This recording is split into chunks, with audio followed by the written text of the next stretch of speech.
Welcome back नाजरीन, आप programme देख रहे हैं प्रॉपर्टी गाइड और मैं आपके साथ मोहम्मद रिजवान सरवर। मुझे प्रोग्राम में ज्वाइन किया है जनाब एहसन मलिक साहब ने, जो कि रियल स्टेट एनालिस्ट हैं, बड़ी गहरी नज़र रखते हैं रियल स्टेट सेक्टर पर। और इन्हीं के साथ साथ मेरे साथ मौजूद हैं मोहम्मद इस्माइल साहब, जो कि CEO प्रॉपर्टी नामा हैं, जिनको सोशल मीडिया पर बहुत से लोग पसंद करते हैं, रियल स्टेट के हवाले से इंफॉर्मेशन भी लेते हैं। दोनों हजरात को खुशामदीद कहता हूँ। एहसन मलिक साहब, आपके जानिब आऊँगा क्विकली। आज का जो पहला सवाल इस प्रोग्राम का, अगेन 2025 के हवाले से बड़ी बात हो रही है कि 2025 का जो आगाज़ है इसमें रियल स्टेट के लिए बेहतरी होने जा रही है और 2025 एक्चुअली रियल स्टेट का साल है। तो आप इसको किस तरह से देखते हैं, किस तरह से समराइज करेंगे? बिस्मिल्लाहिर्रहमानिर्रहीम।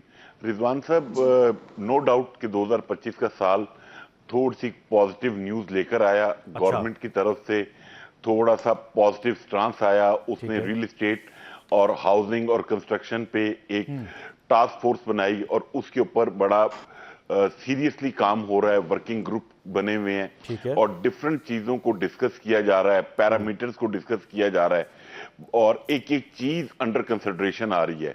तो मैं उम्मीद करता हूं कि इस कम्युनिटी के लिए रियल एस्टेट हो, चाहे वो हाउसिंग हो, चाहे वो कंस्ट्रक्शन हो, चाहे वो बिल्डर हो, फरवरी के फर्स्ट और सेकेंड वीक में उम्मीद है गवर्नमेंट की तरफ से पॉजिटिव न्यूज आना शुरू हो जाएंगी।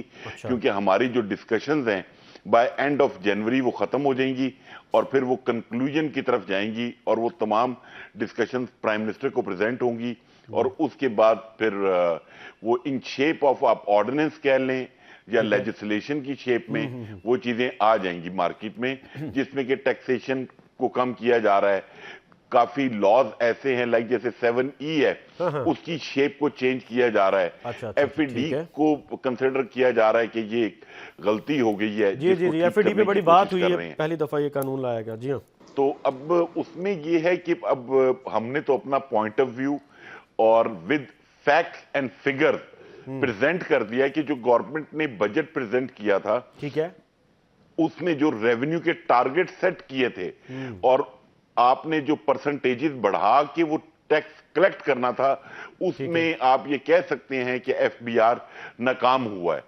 क्योंकि वो रेवेन्यू भी जनरेट नहीं हुए, नंबर ऑफ ट्रांजैक्शंस भी ड्रॉप हुई और इकोनॉमिक एक्टिविटी को भी आप कह लें कि स्लो डाउन हो गई और उल्टा कैपिटल भी फ्लाई करना शुरू हो गया। ठीक है, बिल्कुल जी। और जिस तरह फरमा रहे हैं, ये पहली दफ़ा इस तरह हो रहा है कि हुकूमत ने कोई एक कमेटी बनाई है जिसमें रियल एस्टेट सेक्टर के नुमाइंदगान भी मौजूद हैं। इस्माइल साहब, आपकी जानिब आऊँगा। 2025 को किस तरह से देख रहे हैं?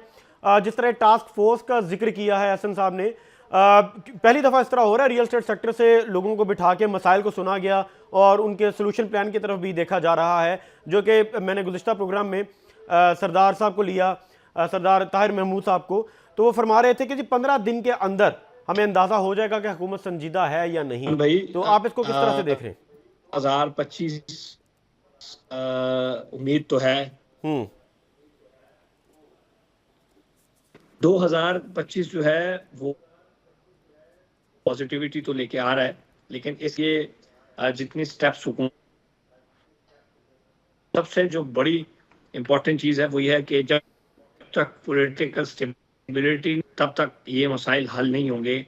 अगर 2025 के अंदर कोई भी सबसे बड़ी रियल स्टेट सेक्टर के लिए या ओवरऑल पाकिस्तान के लिए अगर कोई बड़ी न्यूज हो सकती है तो वो ये होगी कि अगर हुकूमत और अपोजिशन के मुज़ाकरात कामयाब हो जाते हैं, जिसके अंदर जिसकी वजह से थोड़ी सी पॉलिटिकल अगर स्टेबिलिटी आ गई, तो ये तमाम स्टेप्स जो हुकूमत ले रही है ये पॉजिटिव वे में इसका फायदा आवाम को पहुंचेगा। अगर तो सबसे बड़ा पहला और आखिरी मसला ओवरसीज पाकिस्तानी और पाकिस्तान के अंदर हम बैठे हुए लोग, जब हम किसी को कहते हैं आप पैसा लगाएं तो लोग कहते हैं अमन नहीं है, लोग कहते हैं पॉलिटिकल स्टेबिलिटी नहीं है। अमन और पॉलिटिकल स्टेबिलिटी, ये दो चीजें हो जाएं तो टास्क फोर्स की भी जरूरत नहीं है, किसी चीज की भी जरूरत नहीं है, कोई स्टेप लेने की जरूरत नहीं है, सब कुछ सेट हो जाएगा। पहले भी इसी तरह सिस्टम चलता रहे। लेकिन अगर ये चीजें नहीं होती तो भावें टास्क फोर्स बनाए, चीजें बनाए, जो मर्जी बनाए, उसका फायदा होगा लेकिन 2-3% होगा। उसकी वजह यह है कि ये चीजें बहुत कम मायने रखती हैं। ओवरऑल सबसे बड़ा जो इंडस्ट्री के अंदर अरबों रुपया तभी आएगा जब बड़े स्टेप्स लिए जाएंगे, जिसमें से एक स्टेप ये जो गवर्नमेंट ने लिया, इंटरेस्ट रेट डाउन किया, सूद कम हुआ, 33 खरब रुपया पाकिस्तानी बैंकों में लोगों का सूद पे पड़ा हुआ, वो मार्केट में आएगा। लेकिन अब ये बात भी है कि वो मार्केट में आएगा या वो पाकिस्तान से बाहर जाएगा। ठीक है, मार्केट में तब आएगा जब पॉलिटिकल स्टेबिलिटी और अमन होगा, और बाहर बता जाएगा जब ये नहीं होगा। बेशक टास्क फोर्स बना लें, कंस्ट्रक्शन पैकेज लें, बहुत सारी चीजें लें, तमाम मसलों का हल अमन और पॉलिटिकल स्टेबिलिटी। इसलिए जो मुज़ाकरात चल रहे हैं, जिस तरीके से बात आ रही है कि जी खान साहब रिहा हो जाएंगे, पाकिस्तान के अंदर पॉलिटिकल स्टेबिलिटी आ जाएगी, जो ठीक है, ठीक है। इसके ऊपर माहिरीन जो बात करें, ये अच्छा, पॉजिटिविटी जिस है तरह पाकिस्तान आपने की। ये फरमाया काइबोर के हवाले से, शरह सूद के हवाले से, आप समझते हैं कि शरह सूद कम होने से रियल स्टेट का जो कारोबार है उसको डायरेक्टली बेनिफिट हुआ है अब तक? बिल्कुल इसका हुआ है, इस तरह हुआ कि अगर 33 खरब रुपया पाकिस्तान के अंदर लोगों ने बैंकों में सूद पे रखा हुआ है। ठीक है। अब होता क्या था कि करोड़ रुपए पे आपको 80,000 पे, करोड़ रुपए पे आपको 80,000 रुपया आसानी से मिल रहा है बैंक से, तो आपको क्या जरूरत है कोई फ्लैट लेके, कोई घर लेके, कोई मकान लेके बनाने की या उसको रेंट आउट करने की। अच्छा। आप करोड़ रुपए का फ्लैट लेते थे, वो आपको रेंट देता था 40-50,000 रुपया, करोड़ रुपए आप बैंक में रखते थे, आपको 80,000 रुपये मिलता था।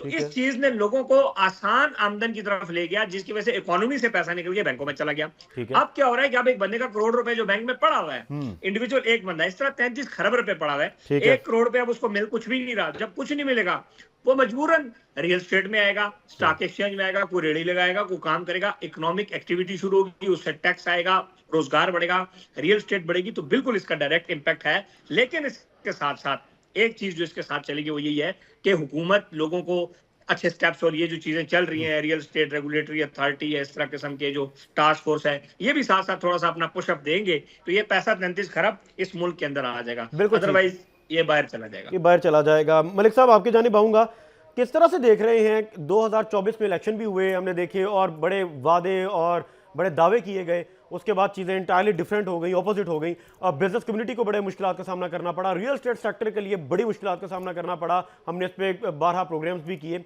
इन द एंड जब ये साल इख्तिताम की तरफ था तो तब चीज़ें बेहतर होने लग गई, कायबोर में भी कमी हमने देखी और कुछ पॉजिटिव्स भी देखे, जिसके बिना पर हम 2025 को देख रहे हैं कि 2025 में बेहतरी आएगी। आप क्या समझते हैं कि वो कौन से बड़े मसाइल हैं 2024 में जो रहे और 2025 में वो नहीं होंगे? रिजवान साहब, सबसे पहले मैं थोड़ा सा ना अपने भाई इस्माइल को रिस्पॉन्ड करना चाहूंगा। बेसिकली ये ना हमारे मुल्क में एक मिथ बन गई है कि यार पॉलिटिकल इशू, खान साहब बाहर आ जाएंगे तो ठीक हो जाएगा चीजें। अच्छा। मैं डिफरेंट फोरम्स पे आपने देखा होगा, मेरा ये मानना है कि गवर्नमेंट की इस हद तक नालायकी जरूर है कि उन्होंने इस पॉलिटिकल इश्यूज को दिमागों पे सवार कर लिया। अगर वो इकोनॉमिक एक्टिविटी की तरफ फोकस रखते तो शायद चीजें आज डिफरेंट कलर में होती। मलिक साहब, न्यूज में भी यही होता है ना, सारा दिन जो प्रेस कॉन्फ्रेंसेस भी हो रही हैं वो पॉलिटिकली हो रही है ना, वो बिजनेस के हवाले से हो नहीं रही, कम्युनिटी के हवाले से हो नहीं रही, इकोनॉमिक्स के हवाले से हो नहीं रही। और रिजवान साहब, प्रॉब्लम यह है मीडिया दिखाना चाहता ही नहीं है। वो कहता है मेरी रेटिंग नीचे आ जाती है। अच्छा। इकोनॉमिक एक्टिविटी पे आप बात करना ही नहीं चाहते, ना आप सीमेंट पे बात करना चाहते हैं, ना आप स्टील पे बात करना चाहते हैं, ना आप स्टॉक एक्सचेंज पे बात करना चाहते हैं। जितने लीडिंग एंकर्स हैं उनका पॉइंट ऑफ व्यू यही है कि भाई हम जो ही इकोनॉमी पे शो प्लान करते हैं हमारी शो की रेटिंग नीचे आ जाती है, तो हम इस पे क्यों बात करें।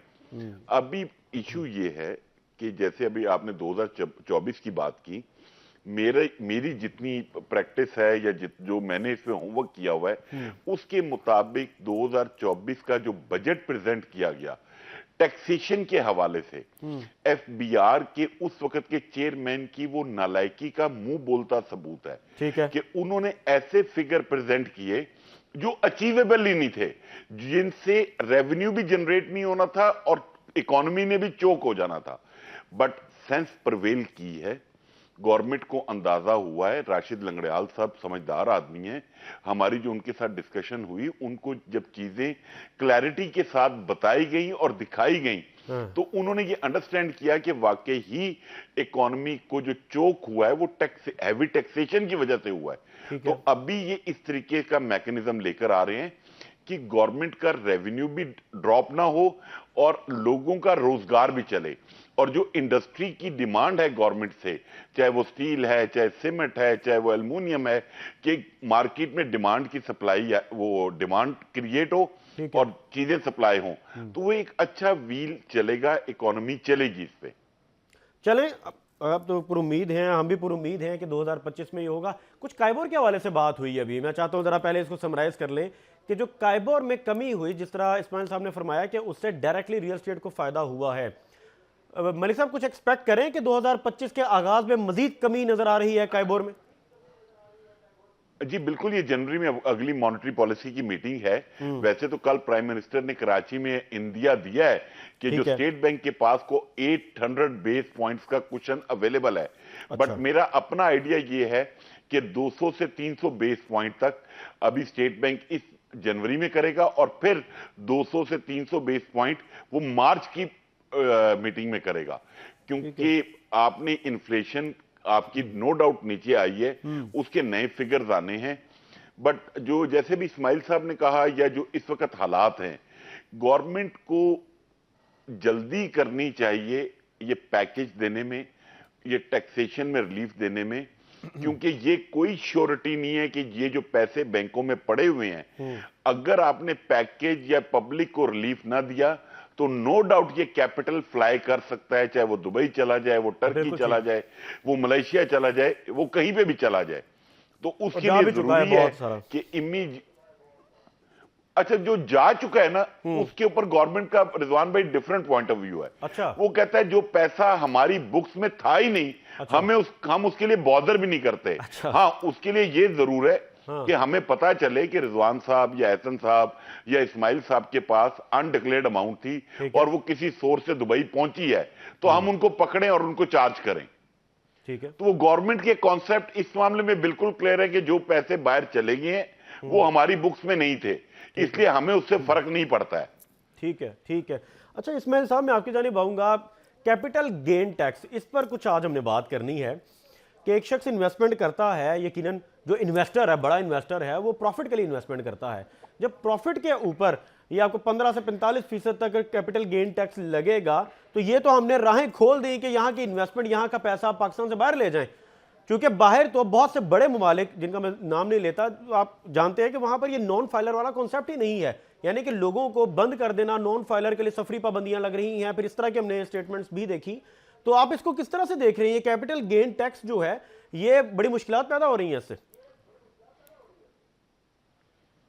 देखिए जी, जब एक मुल्क के अंदर कमाए हुए रियल एस्टेट के अंदर पैसों के ऊपर 15 से 30% टैक्स देना पड़े और 2 घंटे की मुसाफत तय करने के बाद आपको 5% वैट देना पड़े, वो भी जस्ट एक कंडीशन अगर है तो तब।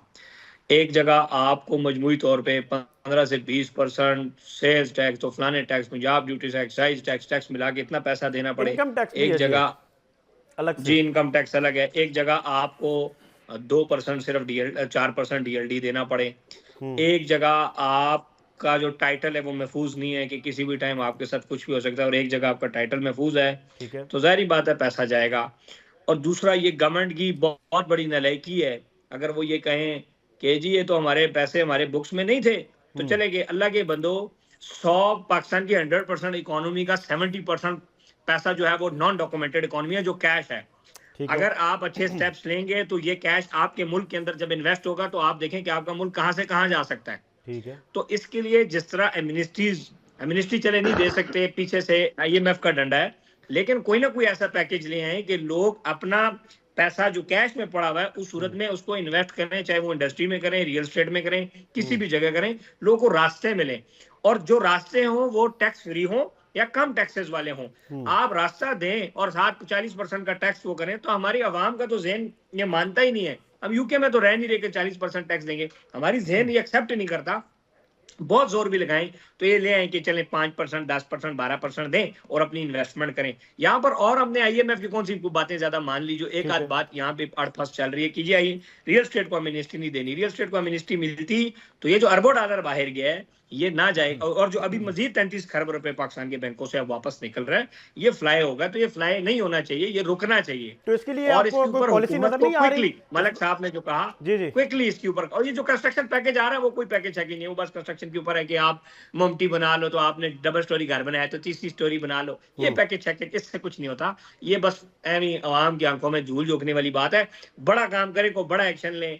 FBR एक दिन एक पॉलिसी लेके आता है, दूसरा थोड़ा सा आप सिफारिश करें, चीज करें, उनको सिफारिशात एडवाइसेस दें, अगले दिन और भी सख्त आ जाती है। अल्लाह के बंदे, रियल एस्टेट वाले लोगों को साथ बिठाएं, उनकी सुनते हैं, करते अपनी है। जब सुनेंगे हमारी और करेंगे अपनी, तो फिर हम क्या गिला करें किसी से। ठीक है, ठीक है मलिक साहब, ये जो टास्क फोर्स बनी है इसमें आपको यकीनन इसका नॉलेज भी है कि क्या होने जा रहा है। आप क्या समझते हैं कि वो कौन सी फौरी एक्शंस हैं जो लेने पड़ेंगे, फौरी जिन चीज़ों पर इम्प्लीमेंटेशन ज़रूरी है, क्योंकि जैसे कैपिटल गेन टैक्स और फर्दर हम टैक्सेस पे बात कर रहे हैं, इसमें प्रायोरिटीज़ क्या हैं? रिजवान साहब, टास्क फोर्स का मेंबर हूँ, ठीक है, और उसके तमाम वर्किंग ग्रुप्स की मीटिंग्स को अटेंड कर रहा हूँ ज़बरदस्त, और अपनी इनपुट दे रहा हूँ वहां पे। ठीक है, सेकंड बात यह है कि कैपिटल गेन टैक्स पाकिस्तान में 15% है रियल एस्टेट के ऊपर। बाकी अगर आप बिजनेसेस, कोई भी आप बिजनेस ले लें, कोई इंडस्ट्री ले लें, कोई भी ले लें, उन सब का जो परसेंटेज की ब्रैकेट है वो को 30% से 45% का फिगर जाता है। ठीक है, तो आईएमएफ का भी ये प्रेशर था कि जी आप इक्वालिटी लेकर आए, जैसे बाकी सेक्टर्स को आप टैक्स में लगा रहे हैं इसी तरह इसको भी लेकर आए। ठीक है, हम जो फोर्सी कर रहे हैं कि जो गवर्नमेंट इसमें करेगी कि जो 236 के है, सी है, जो कि इस वक्त प्रेजेंटली 3 से लेके, फाइलर की बात कर रहा हूं, 3 से लेके 4% तक है, अच्छा, उसकी परसेंटेज को कम किया जाए जो कि एडवांस टैक्स है। 236 सी है, उसकी परसेंटेज को कम किया जाए ताकि ट्रांसफर कॉस्ट कम हो। सेकंड चीज जो 7E है, इसने हमारे रियल एस्टेट सेक्टर को बहुत डैमेज किया।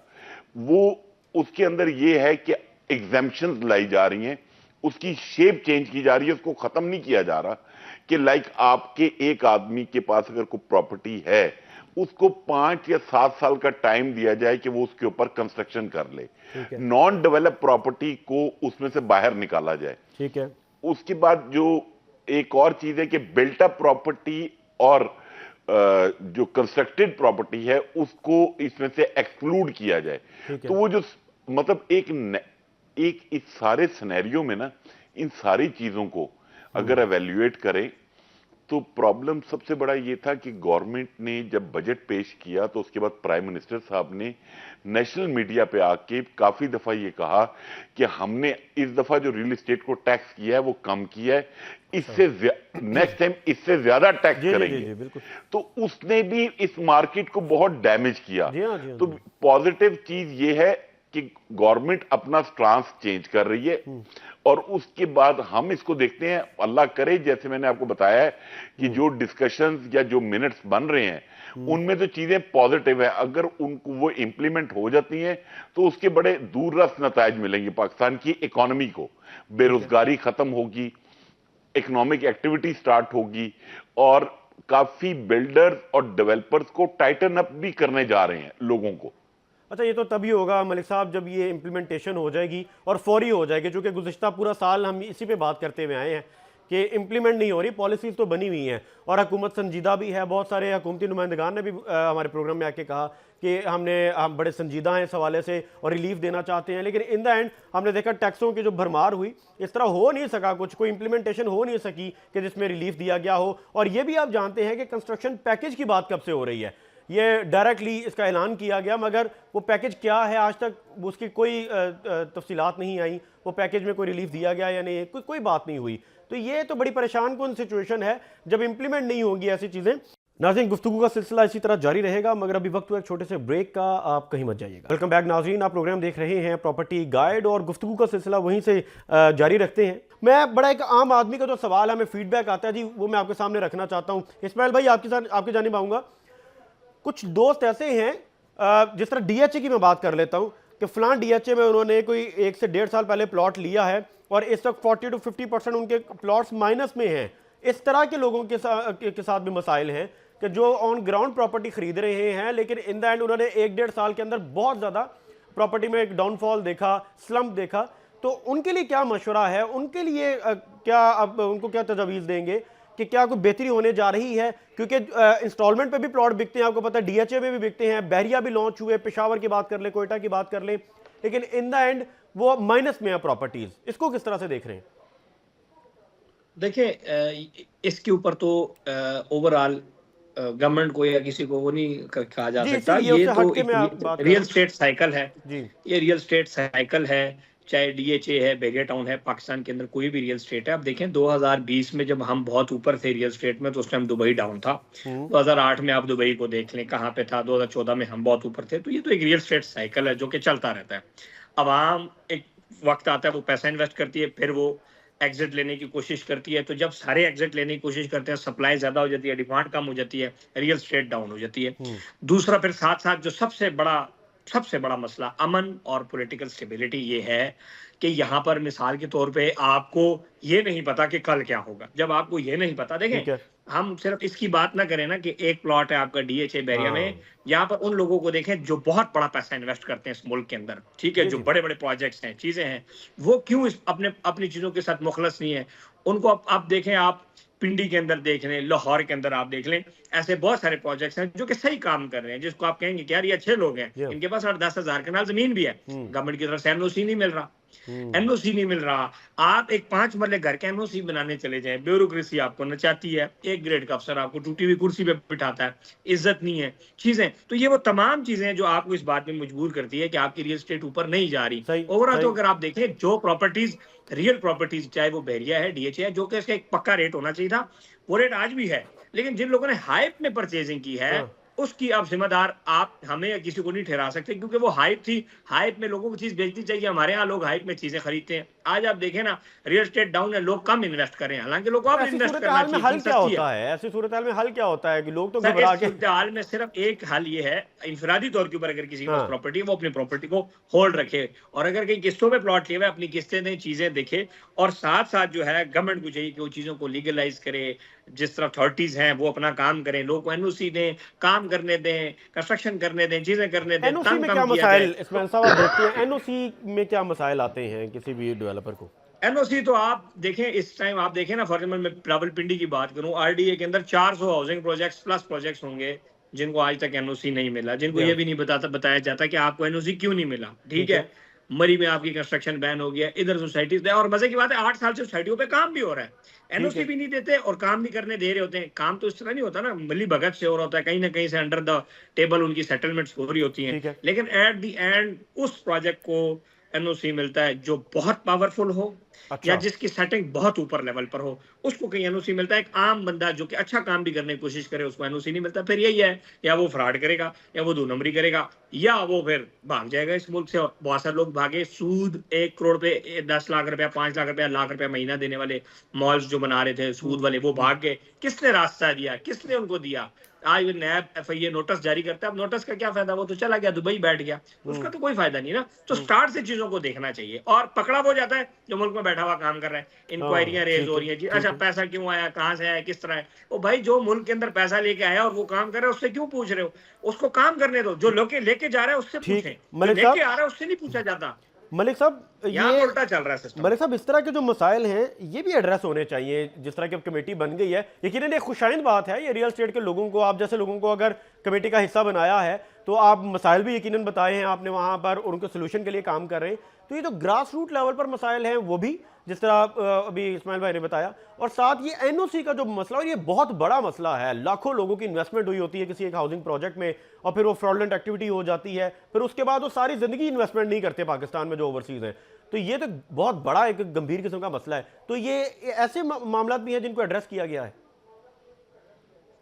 जी रिजवान भाई, इसके लिए जो हम लोगों ने सजेशन दी है जी। कि लाइक जैसे दुबई में आप कोई भी प्रोजेक्ट है वो एस्क्रो अकाउंट के बगैर ऑपरेशनल नहीं होता। ठीक है। यहाँ पे भी कोई भी बिल्डर या डेवलपर कोई भी काम करे तो वो एस्क्रो अकाउंट हो तो वो ठीक है। काम करे, ऑपरेट करे। डन हो गया। सेकंड चीज, नो डाउट गवर्नमेंट की तरफ से एनओसी, ये इस्माइल साहब बिल्कुल ठीक कह रहे हैं कि एनओसी के लिए रेंट सीकिंग की जाती है, भत्ता मांगा जाता है, एनओसी दबाए जाते हैं, ऑब्जेक्शन लगाए जाते हैं, बिजनेस एक्टिविटी को स्लो डाउन किया जाता है।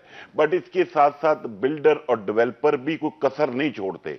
लोगों को जो प्लॉट या फाइलें बेची जाती हैं, जिस वादे पे बेची जाती हैं ओवरसेलिंग भी बहुत कि होती आपको है। 3 साल बाद आपका 3 साल के बाद या 4 साल के बाद आपको अपना प्लॉट या घर या फ्लैट मिलेगा, उस 5 साल के बाद तो उधर जमीन पे खड्डा लगना शुरू होता है।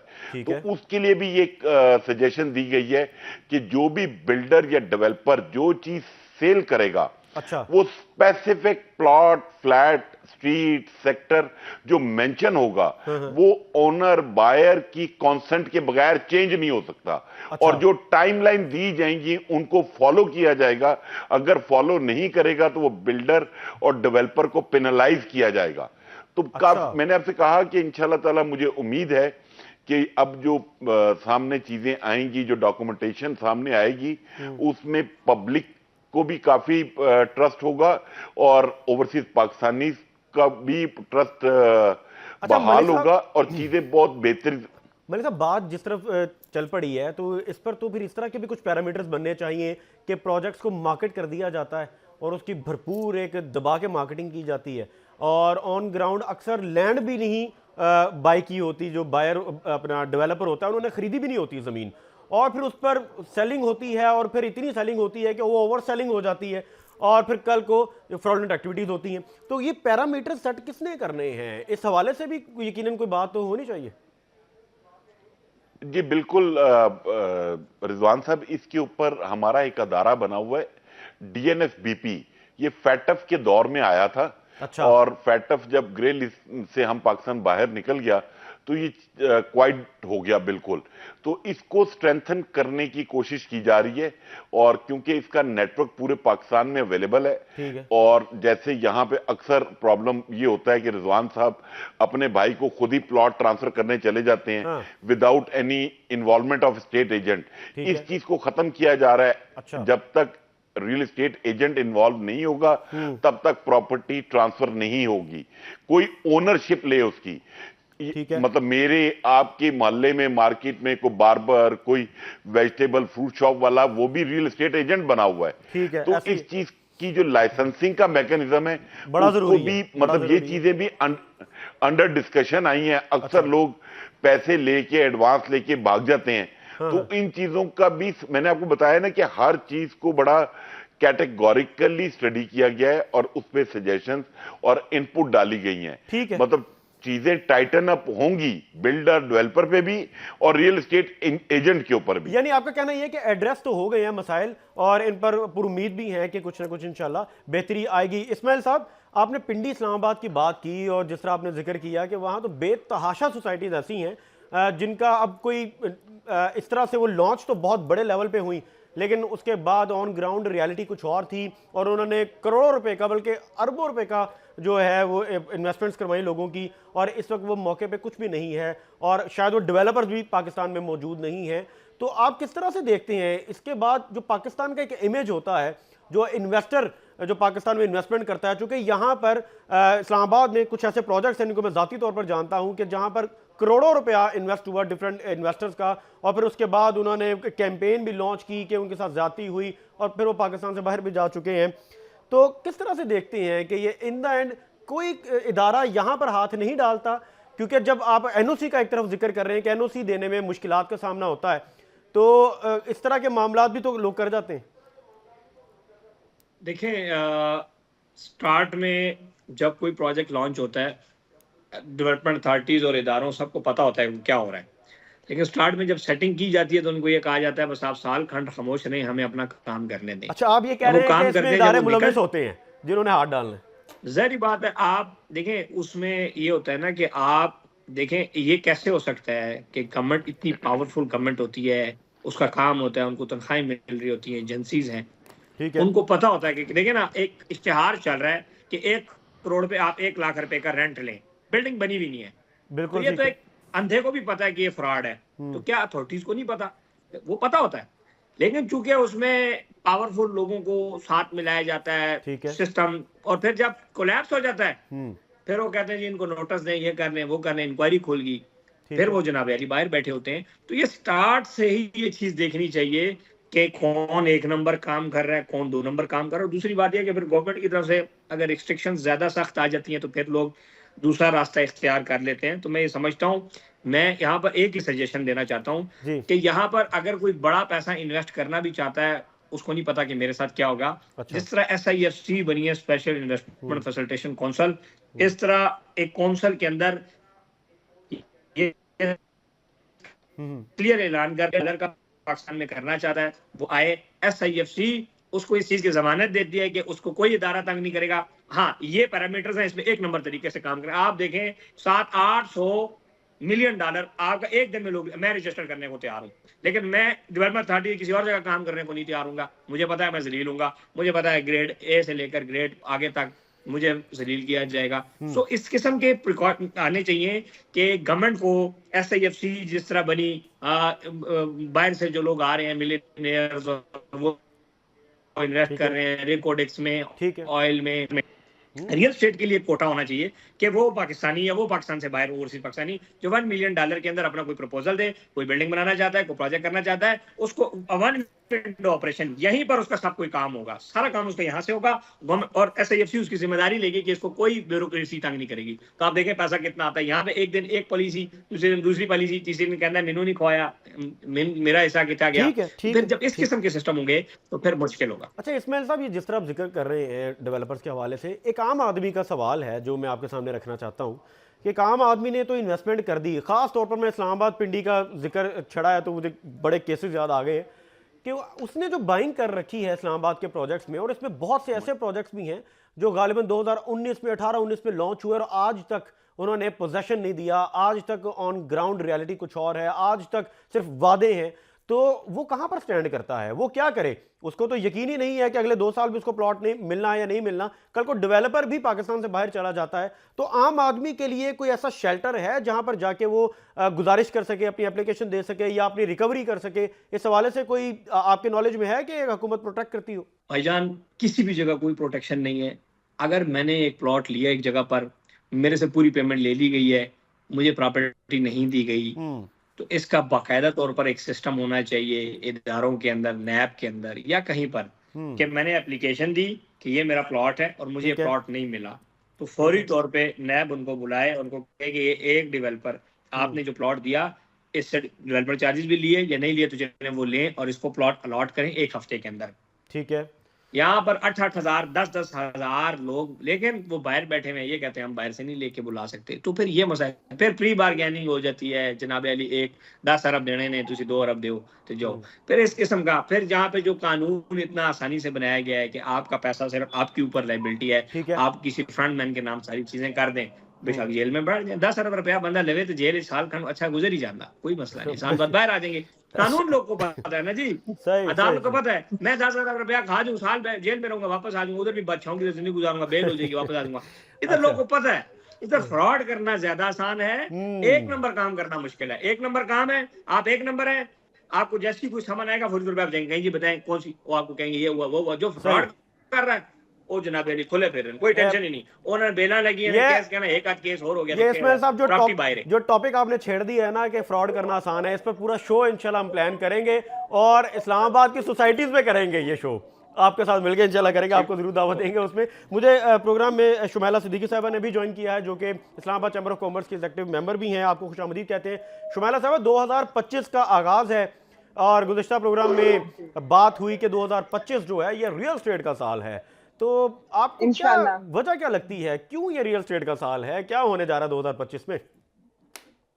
देखिए, कुछ उम्मीदें तो बनी है कि अभी जो ये टास्क फोर्स बनी है कि इसके बाद इंशाल्लाह ताला कुछ पॉजिटिविटी आएगी, और दिख भी रहा है कि जिस तरह के लोग उन्होंने शामिल किए हैं। लास्ट टाइम भी हम प्रोग्राम में यही बात कर रहे थे, सरदार ताहिर साहब हैं, साहब हैं, जो जानते हैं रियल एस्टेट को। अच्छा, आपको लगता है कि वो तजावीज पर अमल भी किया जाएगा? देखिए, अगर नहीं करेंगे तो गवर्नमेंट अपना नुकसान करेगी ना, हम सबका ही नुकसान है जी। अगर सरकार उस चीज को नहीं फॉलो करती है और उस तरह की सख्त पॉलिसीज को ही, क्योंकि देर आए दुरुस्त है, अल्टीमेटली रियल एस्टेट के लोगों को बिठाया तो गया है मीटिंग में, उनकी बात सुनी तो गई है। जी, सुनी तो गई है ना। देखिए, हम जहाँ पहला कदम हम पॉजिटिव सोचते हैं ना, ऑप्टिमिस्टिक अप्रोच के साथ चलते हैं, अगर बिठाया है, इसका मतलब है इस चीज की सेंसिटिविटी को अंडरस्टैंड किया गया है कि रियल एस्टेट सेक्टर को दोबारा से बहाल करना चाहिए, इसको दोबारा से तवज्जो की जरूरत है। बिल्कुल ठीक है। अच्छा इस्माइल साहब, अभी आप जिस तरह फरमा रहे थे, आम आदमी की बात कर रहे हैं चूँकि, और फ्रॉडलेंट एक्टिविटी की भी बात कर रहे हैं, फ्रॉड करना आसान है और ईमानदारी से काम करना मुश्किल है, आप फरमा रहे हैं। थोड़ी सी बात ये फाइलर नॉन फाइलर की कर लेते हैं। ये फाइलर नॉन फाइलर वाला जो मामला, फिर लेट फाइलर वाला भी एक इजाद हुई है चीज़, आपको पता है कि उसके हवाले से बड़ी परेशानी है बहुत सारे लोगों को। अच्छा, लोग इसकी वजह से प्रॉपर्टी तो क्या कुछ भी खरीदने से घबरा रहे हैं, गाड़ी खरीदने से घबरा रहे हैं कि कहीं ना कहीं हमारा रिकॉर्ड चला जाएगा, बैंकों में चला जाएगा, फिर वो यकीनन एफबीआर तक जाएगा। तो लोग घबरा रहे हैं इसकी वजह से। वो शख्स जो अपना घर बनाना चाहता है उसके लिए तो बहुत परेशानी हो गई है। तो इस चीज को किस तरह से देखते हैं कि इसको मैनेज किया जा सकता है? देखिए, इस टाइम हुकूमत को देखे ना, आपका गल्ला मंडी के अंदर अरबों रुपए का कैश पे कारोबार हो रहा है, कोई पूछ कुछ नहीं है। ठीक है, ऐसा ही है, ऐसे ही कोई पूछने वाला नहीं है, जो मर्जी करो, आड़तें चल रही हैं, कारोबार हो रहा है, कैश पे चल रहा है। मैं और आप बिजनेस कर रहे हैं बैंक्स के जरिए, ठीक है, तो सारा जोर मेरे और आपसे निकल रहा है।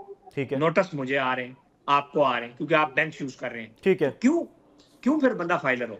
अच्छा, अगर मैं अपनी गलती की बात करूं तो शायद मेरी दुनिया पाकिस्तान के अंदर अगर मैं एक आम देखें, एक वो होती है जो हम मीडिया पे बोलते हैं, एक वो होती है जो हम बैठ के चाय का कप पीते हुए होटलों पे बात करते हैं कि जो बंदा फाइलर हो जाता है और जो बंदा टैक्स देना शुरू कर देता है, सबसे ज्यादा नोटिस यूसी नहीं आता। बिल्कुल ठीक है।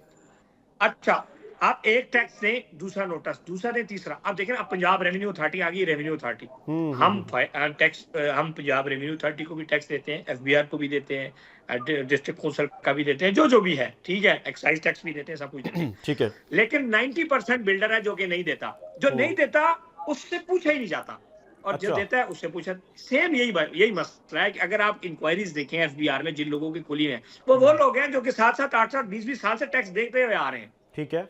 लेकिन जो आड़ती 1 अरब रुपए का कैश का काम कर रहा है गल्ला मंडी के ऊपर, उसको कोई पकड़ने वाले नहीं है। तो फिर लोग, ये गवर्नमेंट, अगर देखें, मैं टैक्स दे रहा हूं और आप टैक्स दे रहे हैं, मेरे लिए क्या मुझे एयरपोर्ट पे कोई अलग गेट दिया जाता है? पूरी दुनिया में होता है। क्या मुझे उसका कोई कार्ड मिला है कि खान साहब आपने करोड़ रुपया टैक्स दिया तो आप हमारे अच्छे शहरी हैं?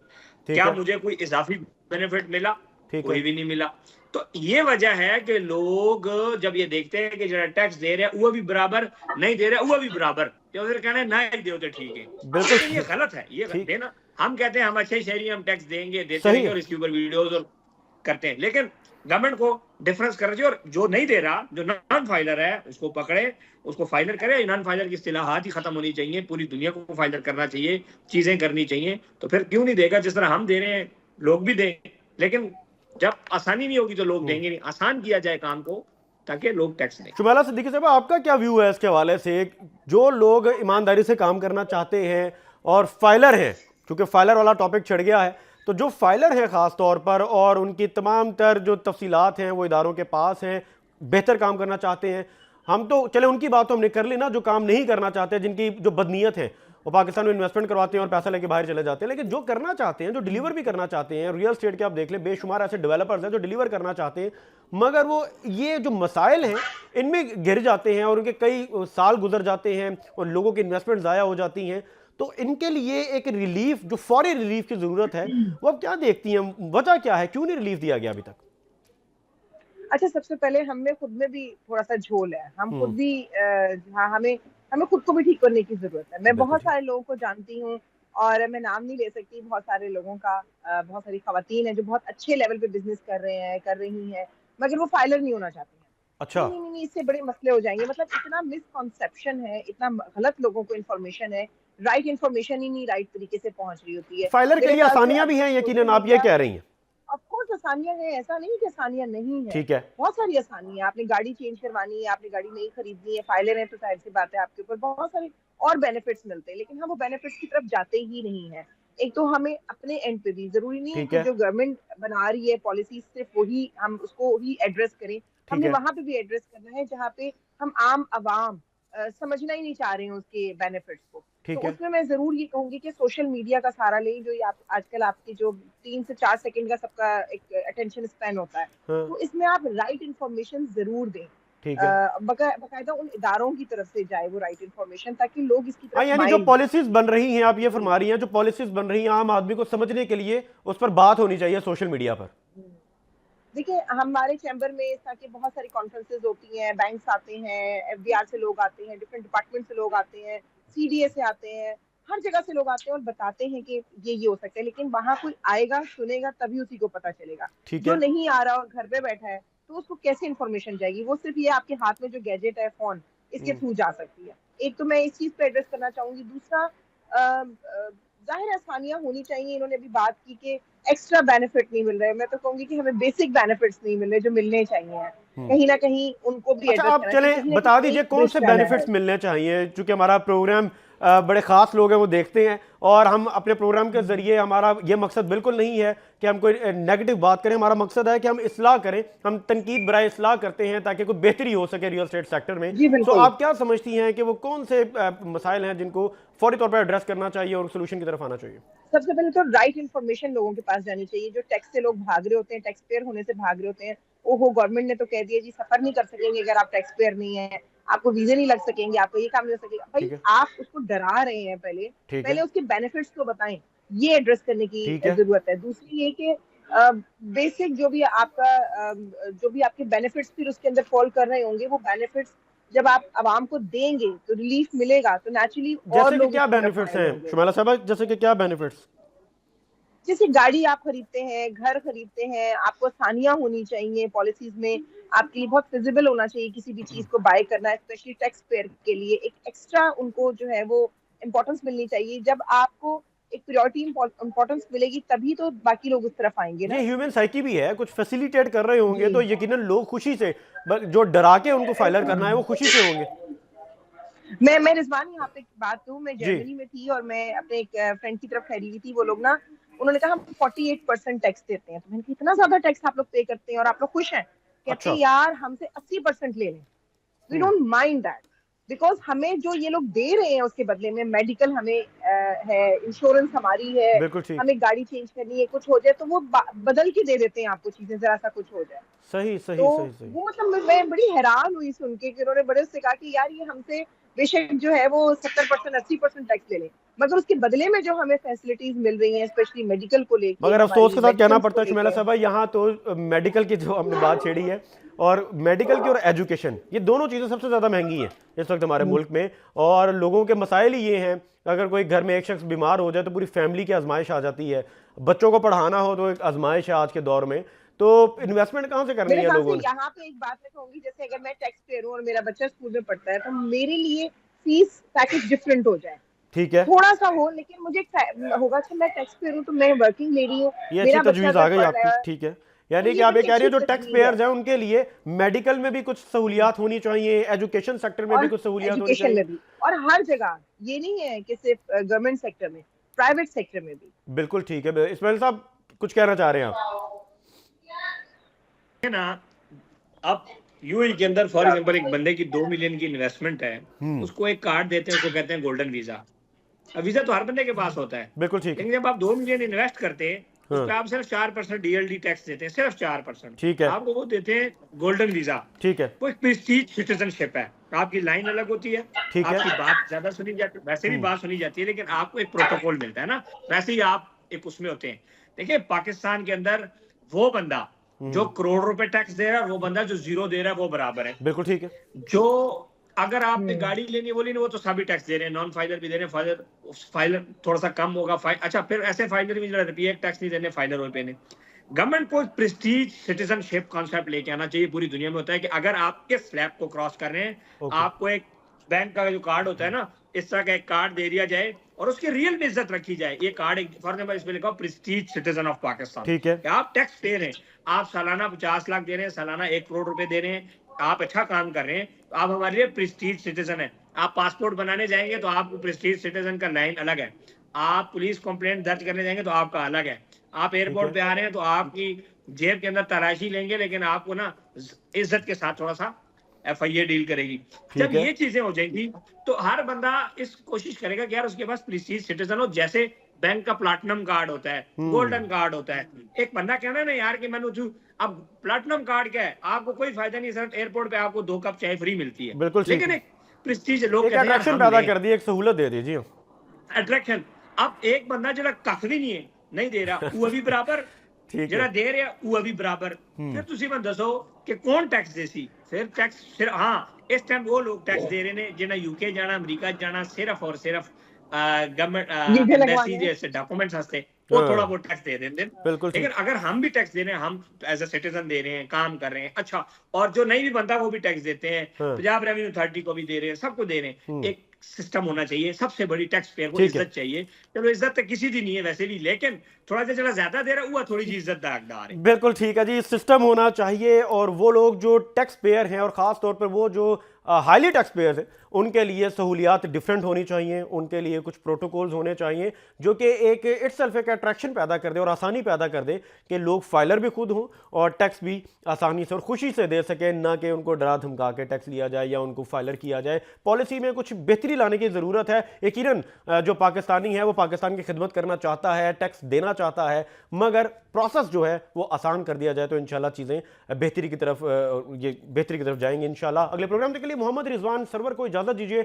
अपना फीडबैक हमें ज़रूर दीजिएगा क्योंकि आपका जो फीडबैक होता है वो हमारे लिए बड़ा अहम है। आपके जो कमेंट्स हैं, आपके जो मैसेजेस हैं, उनको अपने प्रोग्राम में भी हम शामिल करते हैं और आपके जो मसाइल हैं उनको एड्रेस भी करते रहेंगे इंशाल्लाह। अल्लाह निगहबान।